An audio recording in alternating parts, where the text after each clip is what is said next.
alamin natin lakay, pero si Senate President Tito Soto ay kumpiyansa pa ring mananatili bilang Senate President. Alamin natin ang report mula kay RH28, Raymond Adpaas. Lakay Raymond.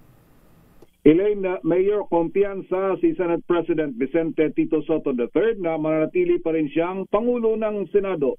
Kasunod ito ng kontrobersiya na kinakaharap ng Senado sa gitna ng investigasyon sa mga maanomalyang flood control project. Sabi ni Soto, very confident siya na hawak pa rin niyang tiwala ng mayorya ng mga senador na unang umugong na magkakaroon na naman ng palitan ng liderato ng Senado dahil pati ang mga kasamaan sa mayorya ay sumama ang loob matapos ihayag ni Senador Panfilo Ping Lacson na halos lahat ng mga senador ay may insertion sa 2025 national budget. Kabilang na si Senador J.B. Ejercito na umalma at umamin na muntik na siyang kumalas sa mayorya sa Senado.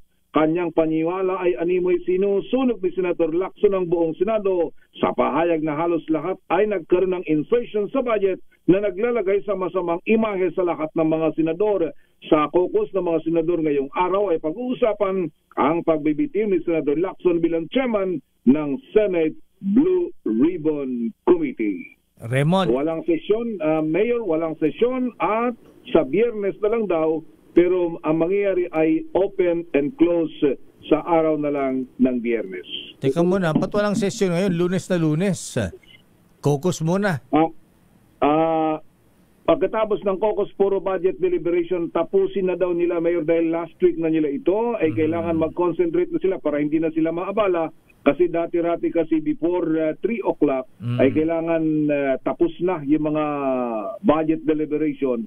Eh kung minsan mahaba pa yung pila ng mga magtatanong, so hindi natatapos ang deliberation sa budget ng isang ahensya, lalong-lalo na ngayon na talagang masusi nilang binubusisi yung mga budget, lalong-lalo na sa mga may malalaki ang mga bultuhang mga proyekto, ay nagmamadali sila dahil nga sa may sesyon. Eh sabi ni Senator O.S.P. Soto, wala naman daw immediate legislation na kanilang isasalang maliban sa General Appropriations Bill, kaya doon man na sila focus sa ngayon, Mayor. Ayan, sino ba ang chairman ng Appropriations Committee dyan o Finance sa Senado? Senator Sherwin Gatchalian, Mayor, na kahit mag-isa ay naghihiring. Tala. At kahit Sabado, naghihiring siya. Talaga? Oh. Teka muna, si Senator Ping ba ay member ng BICAM? Wala pang BICAM committee ngayon, Mayor, dahil nagsisimula pa lang, hindi pa tapos yung budget. Malalaman natin yan kapag dumating na doon sa puntong maaprobahan na yung version ng Senado sa budget, mamimili na sila ng kanilang kinatawan doon sa BICAM. Akala ko nung nagkabigay ng committee chairmanship, kasama na rin dyan yung mga members ng BICAM, hindi pa pala. Hindi pa, Mayor, hindi pa. Pero normally, kasi nasa Senate leadership siya, ay maaring may talaga siya doon at alam naman natin ang kanyang advocacy ay tungkol sa budget. Automatic yung chairman ng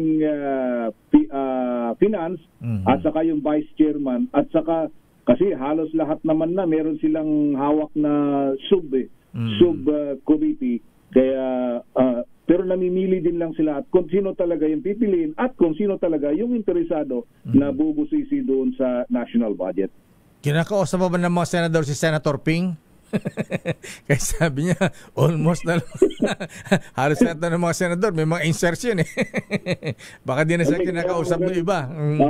Mukhang maganda naman yung paliwanag kanina ni Senator o dating Senate President Frank Drilon kay Katunying.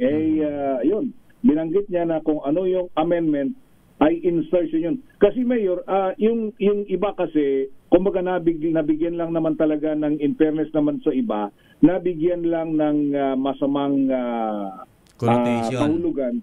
Dahil doon sa nakikita natin, sa budget sa House, budget sa Senate na nakikita natin, kapag yung bang tinatawag na personal amendment na in-announce sa plenary, walang masama, pati yung institutional amendment, Mayor, halimbawa Senado, gusto nilang, gaya ng time na I understand yung naging priority yung modernisasyon ng AFP at saka Coast Guard na talagang naglaan sila ng malaking budget sana sa pagbili ng mga gamit.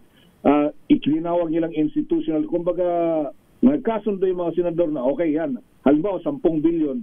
Wala nang ko-question dyan, huwag nyo nang galawin yan. Yan na yan, para pambili ng gamit. Kumbaga ganon. On record lahat yun, Mayor. Ang nagiging problema kasi, yung insertion na wala sa House version, wala sa Senate, pagdating sa BICAM, biglang lumutang. Gaya nung AKAP, ang pinaka-example doon, Mayor, is yung AKAP nung last year na wala sa House, wala sa Senate, pagdating sa BICAM, may 26 billion na nailaan na pondo. Ikaw yun man, ginamit sa election, ang bira naman kayo, no question pa yun. Ang maganda nga din yung kwento ni Senator Drilon kanina, Mayor, na yung kumbaga siya yung through his initiative napondohan yung nung uso pa ang Farm to Market Road, di ba? Yung kanina interview niya kay Katunying na nung in-inspection nila yung Farm to Market Road, maganda naman daw yung pagkagawa in fairness at talagang ginawa naman. Kaya lang pagdating sa dulo-dulo, gate daw ng farm ni Congressman yung pinuntahan nung Farm to gate. Farm to gate. So, kumbaga yung insertion o amendment na ginawa niya, walang naging masama. Ang problema nung in-implement yung project ay meron palang pinaglaanan na konsino. Tsaka sabi niya, depende sa execution niya na insertion. Ayan.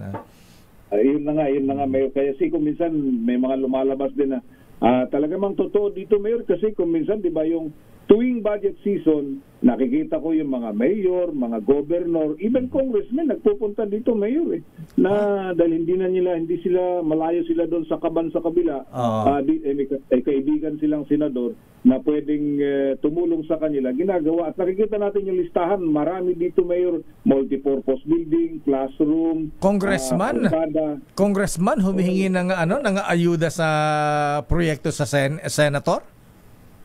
Maraming nagpapatulong, Mayor, na mga lalo na kung medyo malaki yung budget na kakailanganin na kailanganin sa isang proyekto, halimbawa tulay, kung minsan ay talagang kumbaga kung sa kanila lang, siguro baka kung sa House baka sa akalain masyadong malaki yung para sa kanya. Humihingi ng tulong din sa mga senador. Ngayon ko lang narinig yan, Congressman humingi ng proyekto sa senador. Nangyayari pala yung ganyan. Pag kaibigan mo, Mayor, pwede naman kasi. Kaya kailangan medyo malawak ang network para. Okay nga, Rod. Maraming salamat, Raymond. So sa araw na ito, hanggang araw ng Huwebes, ay ito mali yung hindi na yung ko kay Katunying kanina na tinanong niya kung may session. Wala palang session dahil nga puro concentrated sa budget deliberation hanggang Huwebes. Sa Friday narinig nating usapan ay parang open close lang, so yun ang mangyayari para tapusin itong budget deliberation for 2026.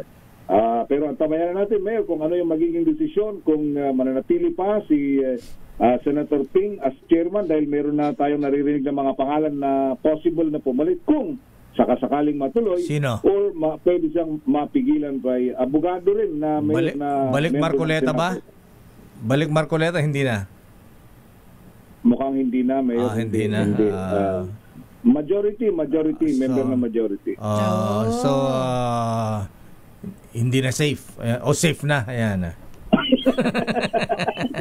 Okay nga, Rod. Maraming salamat, Raymond. Mula sa Senado, ito si RH28, Raymond Dapas, para sa DZRH, una sa Pilipinas, una sa Pilipinas.